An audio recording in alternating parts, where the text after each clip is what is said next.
Hello, everybody, and good morning and Happy New Year. It is the start of 2021. We finally made it. Excuse the cat in the tree. He thinks that is his jungle gym. So if you hear him in the background, that's what it is. So we are starting a completely different series today, which is the Top Producer Show. So it's a leadership lesson of the day. So our mission is to educate and equip and train servant leaders, and our vision is to create financially independent achievers. And then our purpose is to help people grow.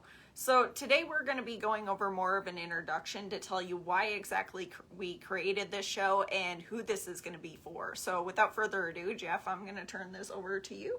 All right, guys, this is something we absolutely wanted to do. Happy 2021.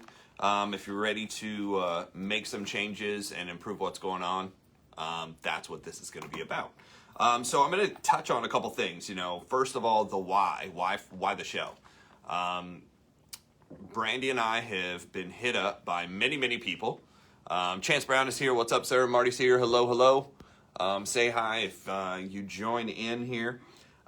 Why? There's a lot of confusion out there on what it takes to become a top producer. And there's a lot of information. I mean, let's be honest. There's a lot of information out there. Everybody's saying, if you do this, if you do that. Brandy and I have been able to succeed in a couple different businesses at the same time. Not something we talk about on a regular basis, but last year we made more money. Not like a little bit, but a lot. And we've continued to make more money. I've kind of been, I track progress every single day, and that's one of the tricks to do this. Andrew, what's happening? Happy New Year. Happy New Year, Brandon. One of the things you want to do is track your progress every single day. And if you track your progress every single day, that's one of the key performance indicators that you need to do to be able to move forward. And here's why. Your basic human instinct will pull you back into your comfort zone if you're not tracking, if you don't figure out exactly what to do. So one of the reasons for this show is to go over what does it really take? What does it really take to become a top performer, not just in one area, but in multiple areas. So we're going to kind of go over some of the areas here, from your business, of course, from finance, point of view. And no, I'm not giving out financial advice. That's, what a financial planner, that's what a accountant is for. That's what a CPA is for. We're not necessarily giving out tax advice, but certain things you can do or go look into. Who is it for?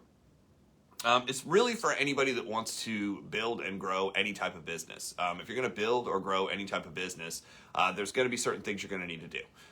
You personally are going to have to perform if you want great people to work with. And that was a very, very hard concept for me to figure out. It was one of the 21 laws of leadership. Chelsea's here. Hello. It was one of the 21 laws of leadership. Leaders look for stronger leaders to be around, and I was not a strong leader. Bill, how are you? I was not a strong leader growing up. Leadership was not something that was taught. What was taught was go to school and get good grades. Well, unfortunately, good grades do not translate into leadership.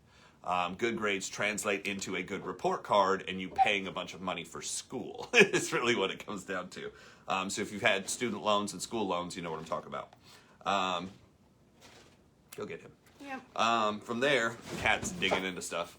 He wants up there for the bread, of course.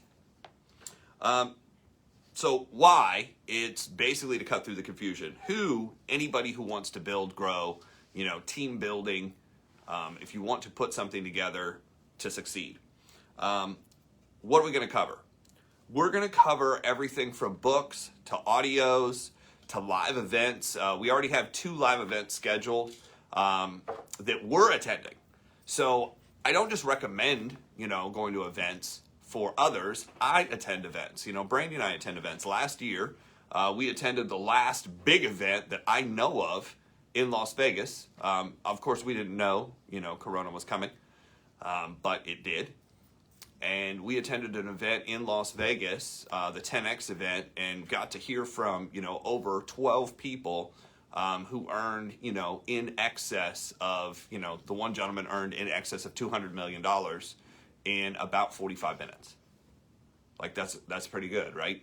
Floyd Mayweather, the highest paid athlete in the world in the years that he's actually fought, he actually earned $180 million right away, and then with endorsements and things over $200 million. So, which is pretty, I mean, that's a pretty good hourly, right? I mean, you can do well. So, we're going to cover books. We're going to cover audios. We're going to cover people who are top performers and why they're top performers. We're going to go over things such as Think and Grow Rich, the 13 principles. You probably maybe read the book, but do you have the principles memorized? We're going to hit some of these really hard. We're going to go over the 21 laws of leadership. We're going to go over things like 10X. We're going to go over, Robert Kiyosaki, the cash flow quadrant. We're going to go over the unfair advantage. We're going to go over second chance. We're going to go over other people's money. These are different things that we're going to go into, so it's going to be pretty well-rounded. And here's why. There's actually three things. First of all, if you want to perform at a top performer, usually in business, there's really three areas that you want to hit. You want to be able to think like a business owner. And here's the reason why. The average person would think like an employee. Why? Because the system's set up to teach you to be an employee. So if you want to be a business owner, you have to think like a business owner. How does a business owner think differently? Well, typically in employment, you have instructions and your decisions are really made for you. And you might not think that, the average person's like, oh no, I get to make my own decisions. Really, do you? Yeah, you get to decide when you show up. You get to decide how many calls you make. But in most jobs, the instructions are laid out, meaning the words to use are already laid out. Here's what the top leaders say, and here's what you're going to say. The instructions of what to do in what order are already laid out. You have a manual to go off of. You have an employee handbook, or an employee, here's the manual to do everything. In most jobs, when you're employed, that's already laid out. You don't get to make those decisions. In most cases, unless the company's super new. Next, you want to think like a networker. If you want to build a team, you have to think like a networker. How do you find great people? How do you build great people? How do you recruit great people? How do you train great people? And the last, you have to think like a leader. And leadership is something that can be learned. John Maxwell gets asked all the time, are leaders born? And he's like, well, of course leaders are born. All people are born. And he's like, I understand that's not what you really mean. What most people ask John is they think that leadership is something that's just automatically ingrained in people. He's like, no, leadership is learned. He goes, yes, some people grow up and have certain personality traits that automatically, gift them that, but that's not normal. So, you want to think like an achiever. You want to think like a business owner, and you want to think like a leader.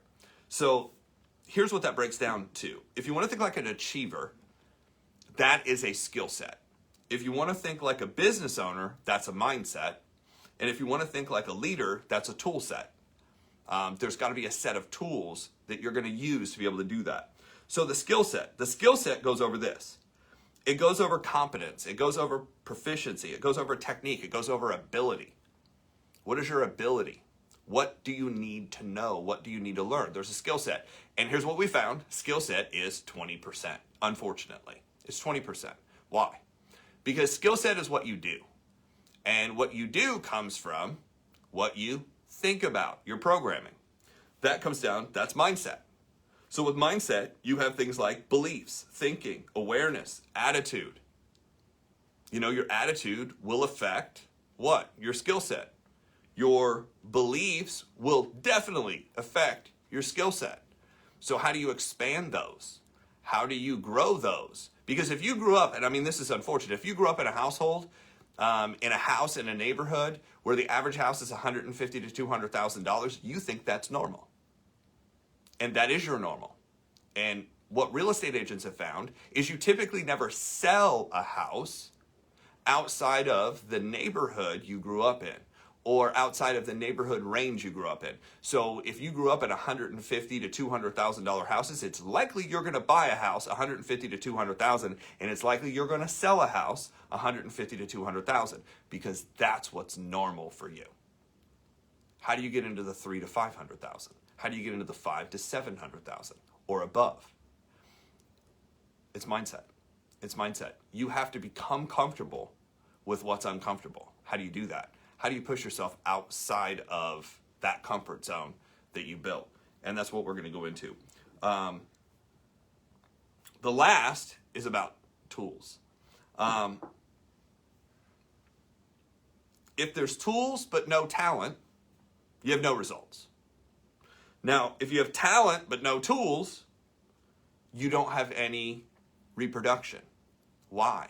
Because if you're just talented but you don't have the tool set to give somebody else to be able to help them grow, what happens is you find people who are very, very talented in their area and no one else can duplicate what they've done. No one else can replicate what they've done. But when you have a system and a tool set, you can kind of grow as big and as fast as you want to grow. So the tool set is more the methodology, the system, the forms, the tracking, the accountability. So over time, I've found different tools to use to be able to do this. One of which helps you get outside your comfort zone. One of which helps you track what you're doing and basically narrow down what you want through the books like Think and Grow Rich, to be able to pick an exact number to go after, to be able to write goals, to be able to write a vision of where you're headed. One of my trainers, one of my mentors, one of my coaches that was paid in excess of $1,000 an hour, which is, a lot. And obviously, if you're charging $1,000, I mean, think about this. If you're charging $1,000 an hour, you have to produce results, right? Because people will come and find you if you don't, right? Doesn't matter where you live. This gentleman ended up coaching and training and teaching 25 of the top performers on a specific team that I was part of. And yes, I was fortunate enough to be one of those top 25. And I was able to work with this gentleman directly for 18 months. Not based out of my own pocket, but based out of my own work ethic. And we went from a team of about, I think it was 12 to 15 people at that time, had achieved a certain level, an executive level in our company. And 12 months later, there were 77 of us because of this program. So that's some of what we're going to be sharing here with the Top Producer Show. So that's kind of just an overview of what we're going to be doing, how we're going to be doing. We would encourage everyone to join us to go through these lessons, because we're going to start Monday on the very first basically book we're going to go through, or training we're going to go through, and that book is going to be Think and Grow Rich. I think it's a great one to start out with at the beginning of the year, kind of get on track, know what's going on, and we're going to weave in John Maxwell, we're going to weave in Robert Kiyosaki, we're going to weave in all these other lessons that relate to Think and Grow Rich. So with that, that's what we're going to do. Happy 2021, and we will see everybody on Monday.